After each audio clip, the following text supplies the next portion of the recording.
Hey everybody, John Savarino here, and this is Talking Money. In today's video, we're going to be covering a fun concept that we call Wall Street math. And ultimately, Wall Street math tells us that, your average rate of return, especially in a short period of time, really doesn't mean much in the grand scheme of things. And let me explain why with an example. Back to the whiteboard. So in the example, we're just going to use Vanguard versus an XYZ company. Now, the reason why I'm using Vanguard in this left column is Vanguard, its claim to fame has just been notoriously cost efficient. The fees are decently low on a lot of Vanguard funds, which is why we use a lot of Vanguard ETFs and funds in our own portfolios in our firm.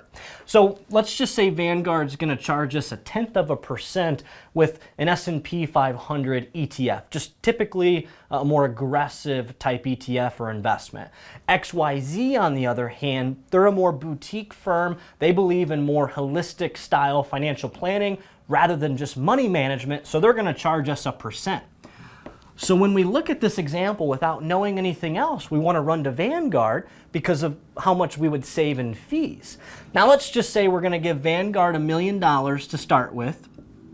Be nice. And then we're going to give XYZ the same $1 million and see who wins the race over the next couple years. Now, once again, Vanguard, ETF with the S&P 500, typically a little bit more aggressive. They're going to get us a 30% rate of return in the first year. I'm going to be ecstatic about that return.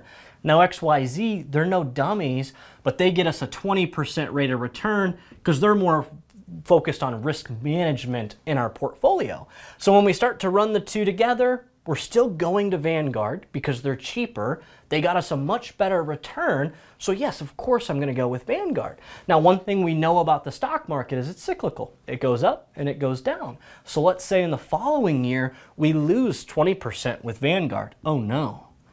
But with XYZ, we're still taking risk in the market, just managed a little bit better. They're going to lose us 10%.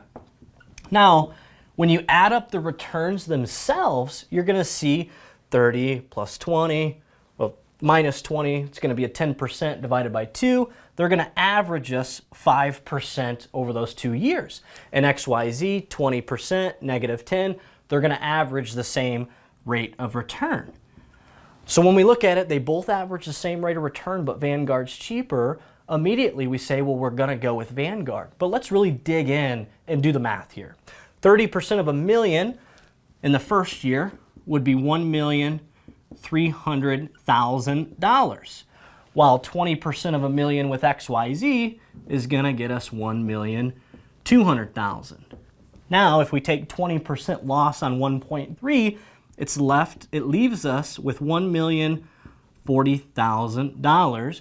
And if we lose 10% on 1.2, we're actually left with $1,080,000 in that 2-year period. That, once again, risk management, especially if we're nearing retirement or already in retirement, is extremely imperative for this example right here. And folks, that's what we call Wall Street math. So hit that like button, comment, subscribe, maybe hit the notification button. As always, we'll talk money soon.